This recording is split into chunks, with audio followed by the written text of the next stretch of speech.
Shalom saudaraku yang dikasihi Tuhan Yesus Kristus. Selamat berjumpa lagi dalam renungan pada hari ini. Senantiasa saya berdoa dan berharap saudara semua ada dalam keadaan yang baik, sehat, penuh sukacita, dan berlimpah berkat anugerah Tuhan. Hari ini saya Cornelius Nugroho dari channel Berkat Baru akan menyampaikan renungan dengan judul Angkatlah Suara dan Pujilah Tuhan. Tetapi sebelum kita mendengarkan renungan hari ini, mari kita berdoa terlebih dahulu. Bapa, dalam nama Tuhan Yesus Kristus, kami selalu mengucap syukur pada hari ini. Terima kasih untuk anugerah berkat kebaikan Tuhan yang sudah kami rasakan setiap hari. Kami bersyukur atas kasih dan karunia-Mu yang tidak terhingga, yang telah menyelamatkan kami dari dosa dan maut. Tuhan, kami percaya bahwa dalam pujian, kuasa-Mu dinyatakan. Ketika kami menyanyikan lagu rohani dan meninggikan nama-Mu dengan segenap hati kami, maka Engkau hadir di tengah-tengah pujian kami dan melimpahkan berkat-Mu kepada kami. Buka hati dan pikiran kami saat ini ya Tuhan. Siapkan kami untuk menerima kebenaran firman-Mu dan merenungkan akan keagungan-Mu. Bimbinglah kami agar melalui renungan ini iman kami semakin bertumbuh dan hidup kami semakin diubahkan menjadi serupa dengan Kristus. Dalam nama Tuhan Yesus Kristus kami berdoa. Haleluya. Amin. Saudaraku yang terkasih, pujian dan penyembahan bukan hanya sebuah ritual keagamaan saja, melainkan merupakan sebuah pengakuan atas kebesaran dan kuasa Tuhan dalam hidup kita. Ketika kita memuji Tuhan dengan sepenuh hati, kita membuka diri untuk menerima kuasa Tuhan yang luar biasa. Kuasa Tuhan yang dinyatakan dalam pujian dan penyembahan kita membawa suatu mukjizat bagi kehidupan kita. Melalui renungan hari ini, kita akan belajar dari kebenaran firman Tuhan tentang kekuatan pujian dan penyembahan yang dapat menggerakkan hati Tuhan dan mukjizat pun terjadi dalam hidup kita. Mari kita baca 2 Raja-Raja pasal 3 ayat 9. Maka berjalanlah Raja Israel dan Raja Yehuda dan Raja Edom. Tetapi sesudah mereka berkeliling 7 hari perjalanan jauhnya, maka tidak terdapat air untuk tentara dan untuk hewan yang mengikuti mereka. Dalam firman Tuhan ini, kita membaca tentang Raja Yosafat dari Yehuda yang diajak oleh Raja Yoram dari Israel untuk berperang melawan Moab. Raja Edom juga dilibatkan dalam rencana penyerangan ini. Ketika Raja Israel, yaitu Yoram, dan Raja Yehuda, yaitu Yosafat, dan juga Raja Edom mengadakan perjalanan yang jauh beserta segenap pasukan dan perlengkapannya itu, perjalanan mereka kehabisan air sehingga semua orang yang turut bersamanya, para prajurit itu, termasuk tentara dan hewan-hewan yang mengikutinya, mereka kehausan yang luar biasa. Dalam kesulitan tersebut, mereka menemui Nabi Elisa atas saran dari pegawai Raja Israel untuk meminta petunjuk Tuhan. Semula Nabi Elisa yang ditemui menolak untuk menolong mereka. Tetapi karena di situ ada Yosafat, Raja Yehuda, akhirnya Nabi Elisa mau juga mengabulkan permintaan mereka untuk meminta petunjuk dari Tuhan. Nabi Elisa kemudian memerintahkan memanggil pemetik kecapi Mari kita baca 2 Raja-Raja pasal 3 ayat 15. Maka sekarang jemputlah bagiku seorang pemetik kecapi. Pada waktu pemetik kecapi itu bermain kecapi, maka kekuasaan Tuhan meliputi dia. Saudaraku, ayat ini mencatat sebuah kisah luar biasa di mana Raja Yoram dari Israel dan beserta sekutunya dalam situasi yang gawat, situasi yang genting, dalam kesulitan yang luar biasa. Di tengah keputusasaan mereka itu, Nabi Elisa menasihati mereka untuk mencari Tuhan dalam pujian dan penyembahan. Awalnya, permintaan ini tampaknya aneh. Ketika pasukan sedang dalam kesulitan, Nabi Elisa meminta didatangkan seorang pemain kecapi untuk menaikkan suatu pujian dan penyembahan. Bagaimana mungkin sebuah nyanyian, sebuah pujian dapat membantu dalam situasi militer yang sedang gawat, yang sedang berbahaya itu? Namun, Elisa memahami bahwa pujian dan penyembahan ini bukan hanya tentang perasaan atau sebuah ritual yang biasa saja. Pujian dan penyembahan adalah tentang memfokuskan hati, memfokuskan pikiran kita pada Tuhan dan mengakui akan kuasa, kekuatan, dan juga kasih Tuhan. Ketika kita memuji dan menyembah Tuhan, kita ini sedang membuka diri kita terhadap kuasa Tuhan yang bekerja dalam hidup kita. Dan dalam kisah ini, kuasa Tuhan dinyatakan dengan cara yang luar biasa. Saat musik dimainkan, pujian dinaikkan, penyembahan dinaikkan, maka roh Tuhan turun atas Elisa dan Elisa menerima nubuatan dari Tuhan. Nubuat ini mengungkapkan rencana Tuhan yang luar biasa untuk memberikan kemenangan yang gilang gemilang bagi Israel.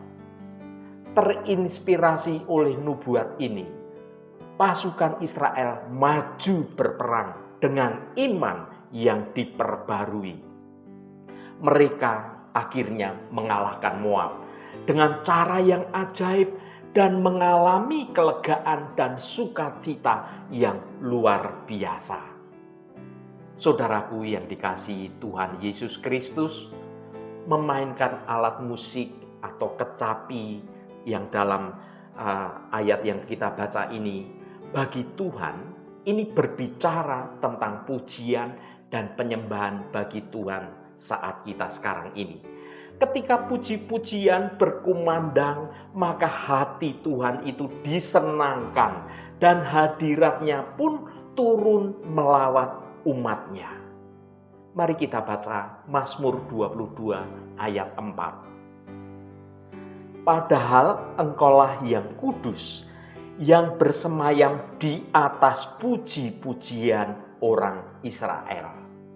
Saudaraku, Allah adalah keberadaan yang kudus dan yang sempurna. Tuhan tidak membutuhkan apapun dari kita.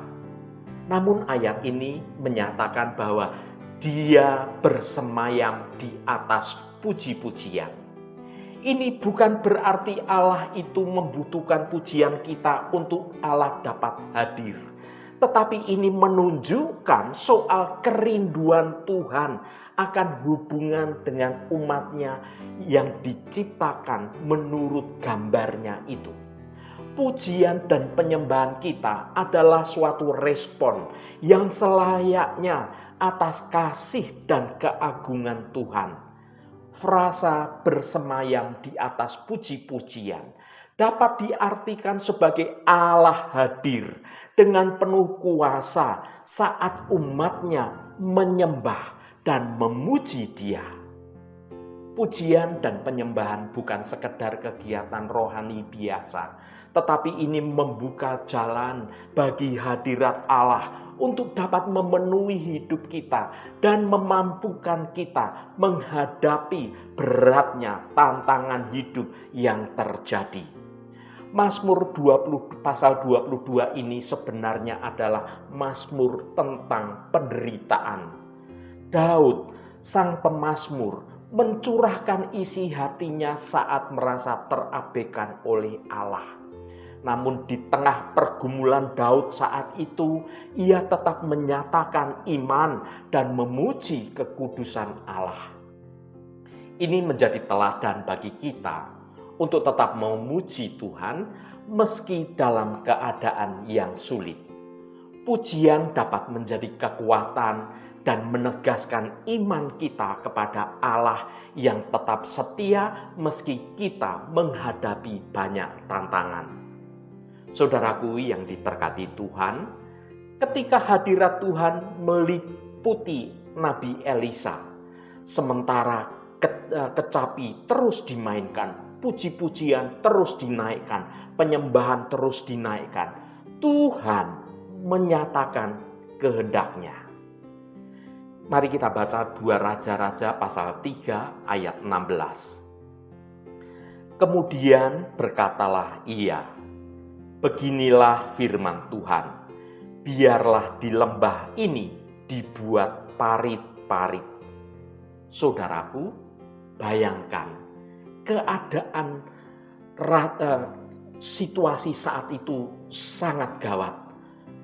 Raja Israel, Yehuda, dan kerajaan Edom sedang dalam kondisi yang sangat lemah karena mereka kekurangan air, mereka kehausan luar biasa di padang belantara. Dan bukan hanya pasukannya, hewan-hewan dalam hal ini ada kuda, ada unta, dan banyak lagi hewan-hewan perang.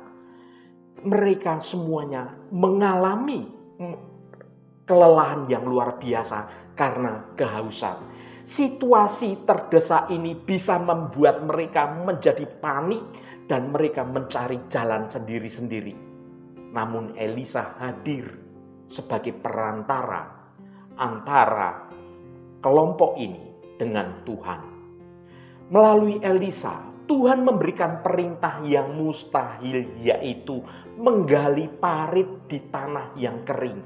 Ketika mereka sedang kehausan, mereka datang ke Elisa dan berharap melalui Elisa akan terjadi mukjizat, tiba-tiba keluar air yang banyak, atau mereka pasukan itu dituntun oleh Elisa diberi petunjuk di sana ada oase dengan air yang melimpah. Tetapi di tengah padang gurun di tanah yang kering yang gersang, pasukan dalam kondisi kehausan, mereka diminta untuk menggali parit, membuat parit. Sesuatu hal yang tidak ada manfaatnya. Bukankah tanah itu tanah yang kering? Seharusnya mereka pergi ke suatu tempat, mencari tempat yang ada persediaan airnya, bukan menggali parit di tanah yang kering. Namun mereka taat pada Nabi Elisa. Melalui Elisa, Tuhan dengan jelas memberi perintah agar mereka menggali parit di tanah kering. Hal ini soal ujian akan iman dan juga ketaatan. Meskipun perintah Tuhan itu terlihat tidak masuk akal, ayat selanjutnya menunjukkan para raja tersebut taat dan percaya pada petunjuk Tuhan yang diberikan melalui Nabi Elisa. Mereka akhirnya menggali parit sesuai dengan instruksi Nabi Elisa. Sikap inilah mengajarkan kita untuk tetap percaya dan taat sepenuhnya kepada Tuhan. Meskipun situasinya kita sekarang ini sedang dalam kondisi yang sulit, kita merasa tidak berdaya dan jalan keluar tidak terlihat sama sekali. Saudaraku, Tuhan tidak pernah memberi perintah yang sia-sia. Mari kita baca 2 Raja-Raja pasal 3 ayat 17. Sebab beginilah firman Tuhan, kamu tidak akan mendapati angin dan hujan, namun lembah ini akan penuh dengan air, sehingga kamu serta ternak sembelihan dan hewan pengangkut dapat minum. Saudaraku, Tuhan tidak bekerja melalui cara-cara yang biasa.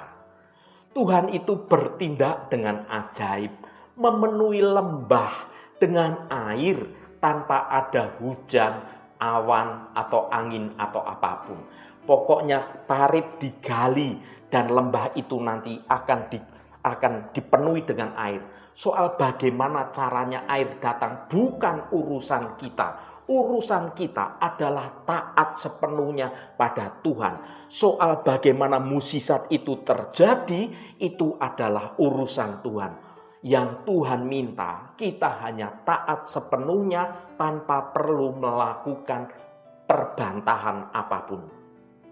Iman yang seperti inilah yang akhirnya membuka jalan bagi Tuhan dapat menurunkan mukjizat pada umatnya. Bagi manusia, situasi saat itu tampaknya suram. Pasukan Israel pasti akan kalah karena mereka kehausan, kelelahan, dan tidak punya air. Tetapi Tuhan selalu memiliki rencana yang lebih besar daripada yang bisa kita bayangkan.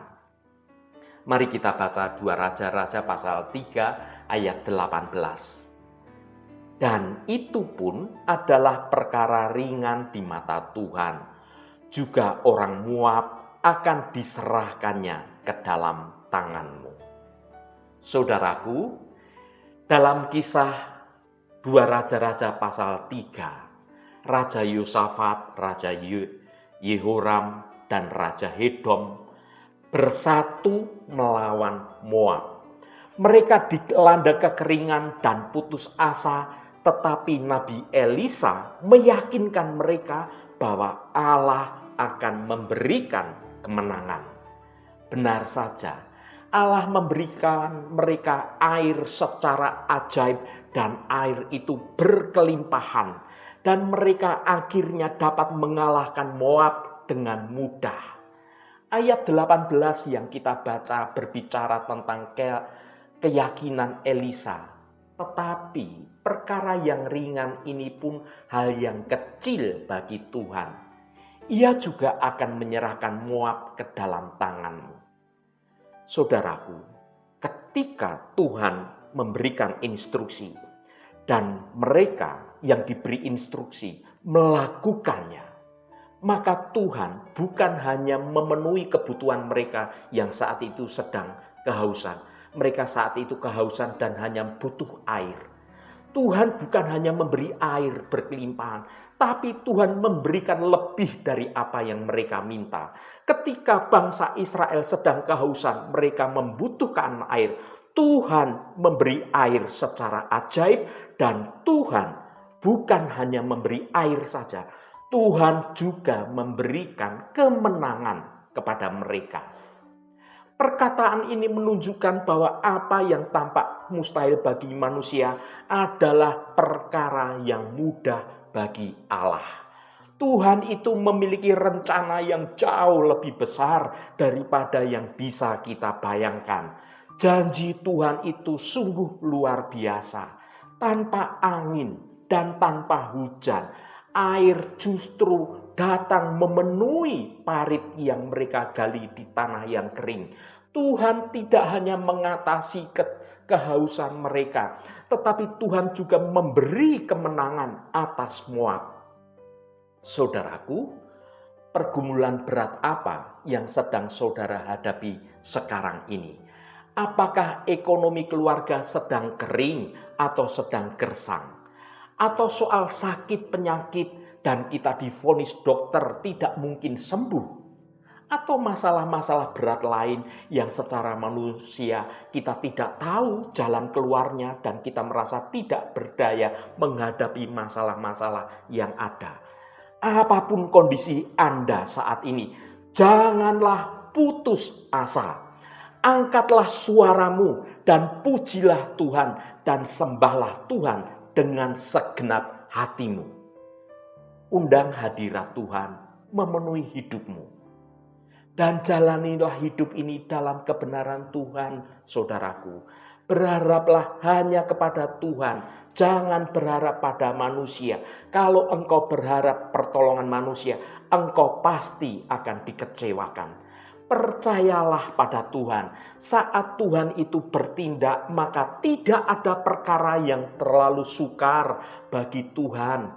Karena Tuhan itu maha sanggup. Tuhan dapat menyelesaikan segalanya dengan yang terbaik bagi kita. Saat kita menghadapi tantangan dalam hidup ini, mari kita ingat kisah ini dan ikuti jejak dari Israel yang saat dalam kesulitan mereka berseru kepada Tuhan, berharap pada Tuhan dan mengandalkan pertolongan hanya dari Tuhan saja. Saat kita menghadapi tantangan dalam hidup ini, marilah kita datang kepada Tuhan, berseru kepada Tuhan, naikkan puji-pujian dan sembahlah Tuhan dengan segenap hati kita. Pujian dan penyembahan itu bukan sekedar kewajiban saat kita beribadah saja, tetapi itu dapat kita lakukan kapan saja sebagai jalan untuk mengalami hadirat Tuhan dan kuasa Tuhan terjadi dalam hidup kita, dan kita akan dimampukan untuk menghadapi segala tantangan yang ada. Marilah kita meluangkan waktu setiap hari untuk memuji dan menyembah Tuhan, baik dalam sukacita maupun dalam pergumulan. Mari kita mencari Tuhan dalam pujian dan penyembahan, membuka hati kita untuk kuasa-Nya terjadi dan percaya bahwa Tuhan itu mampu melakukan hal-hal yang besar dalam hidup kita. Haleluya, Tuhan memberkati kita semua. Mari kita tutup renungan ini dengan berdoa. Allah Bapa yang kami sembah dalam nama Tuhan Yesus Kristus, terima kasih atas kebenaran firman-Mu yang sudah kami dengar pada hari ini. Bapa yang berkuasa, kami datang di hadapan-Mu dengan hati yang penuh syukur dan pujian. Kami mengagungkan nama-Mu yang kudus dan penuh kuasa. Engkau adalah Allah yang maha besar, pencipta langit dan bumi dan segala isinya. Ya Tuhan, kami percaya bahwa dalam pujian kuasa-Mu dinyatakan dengan luar biasa. Ketika kami meninggikan nama-Mu dengan suara dan hati yang tulus, Engkau melepaskan kuasa-Mu yang dahsyat untuk mendatangkan mukjizat dalam kehidupan kami. Roh Kudus, penuhilah kami dengan kuasa-Mu agar kami dapat memuji dan menyembah Tuhan dengan penuh semangat dan penuh sukacita. Bantulah kami untuk fokus pada kebesaran dan kasih-Mu ya Tuhan, sehingga pujian kami menjadi persembahan yang berkenan di hadapan-Mu. Ya Tuhan Allah kami percaya bahwa saat kami memuji dan menyembah-Mu dengan segenap iman kami, maka mukjizat akan terjadi dalam kehidupan kami. Penyakit akan disembuhkan, belenggu dosa akan dilepaskan, dan harapan baru akan muncul di tengah keputusasaan kami. Tuhan, kami mohon bantulah kami untuk selalu setia menyembah-Mu, memuji-Mu, baik dalam suka maupun dalam duka. Biarlah pujian kami menjadi kekuatan yang mengalahkan segala rintangan dan membawa kemenangan dalam hidup kami. Tuhan, kami serahkan hidup kami, pakai kami untuk melakukan kehendak-Mu atas hidup kami. Biarlah di sepanjang hidup kami boleh memuliakan nama Tuhan di tempat kami berada. Biarlah kami memakai hidup kami hanya untuk memuliakan nama Tuhan saja. Tuhan Allah Bapa kami, berkati setiap mereka yang saat ini selalu setia mencari hadirat Tuhan melalui renungan hari ini. Apapun pergumulan dan persoalan dari saudara-saudara kami, Pada kesempatan ini kami percaya dengan segenap iman kami, di dalam nama Tuhan Yesus Kristus selalu ada jalan keluar. Yang mengalami masalah dalam hal keuangan, soal sakit penyakit, yang mengalami masalah dalam pekerjaan, dalam hubungannya dengan orang lain, atau apapun masalahnya, Tuhan turut bekerja, mendatangkan kebaikan bagi kami semuanya. Tuhan berkati mereka yang hari ini berulang tahun. Engkau tambahkan 1 tahun lagi. Terima kasih buat anugerah-Mu, umur panjang di tangan kanan dan kekayaan serta hormat di tangan kiri. Berkat Tuhan mengalir bagi setiap mereka yang hari ini berulang tahun. Juga bagi setiap kami Tuhan yang sudah setia mendengarkan renungan hari ini, kami percaya penyertaan-Mu dan berkat-berkat-Mu tersedia bagi kami semua. Terima kasih Tuhan, segala hormat, pujian, dan ucapan syukur hanya bagi nama-Mu yang kudus. Saudaraku, mari kita berdoa Bapa kami. Bapa kami yang ada di surga, dikuduskanlah nama-Mu, datanglah kerajaan-Mu, jadilah kehendak-Mu di bumi seperti di surga. Berikanlah kami pada hari ini makanan kami yang secukupnya, dan ampunilah kami akan kesalahan kami, seperti kami juga mengampuni orang yang bersalah kepada kami. Dan janganlah membawa kami ke dalam pencobaan, tetapi lepaskanlah kami daripada yang jahat. Karena Engkaulah yang empunya kerajaan dan kuasa dan kemuliaan sampai selama-lamanya. Saudaraku, bukalah hatimu dan tengadakan tanganmu. Terimalah berkat Tuhan. Tuhan memberkati engkau dan melindungi engkau. Tuhan menyinari engkau dengan wajah-Nya dan memberikan kasih karunia. Tuhan menghadapkan wajah-Nya kepadamu dan memberikan damai sejahtera. Berkat anugerah dari Bapa Surgawi, cinta kasih karunia dari Tuhan Yesus Kristus dalam persekutuan dan penghiburan Roh Kudus menyertai kita semua sekarang ini dan sampai selama-lamanya. Dalam berkat Tuhan Yesus Kristus, haleluya, amin. Puji Tuhan, saudaraku semua, saya percaya firman Tuhan hari ini sudah menjadi berkat yang akan menuntun hidup kita semua. Roh Kudus senantiasa menolongmu dan menuntunmu hidup dalam jalan kebenaran Tuhan. Saudaraku, saya sangat senang sekali dan berterima kasih jika Anda berkenan memberikan komentar pada konten video ini.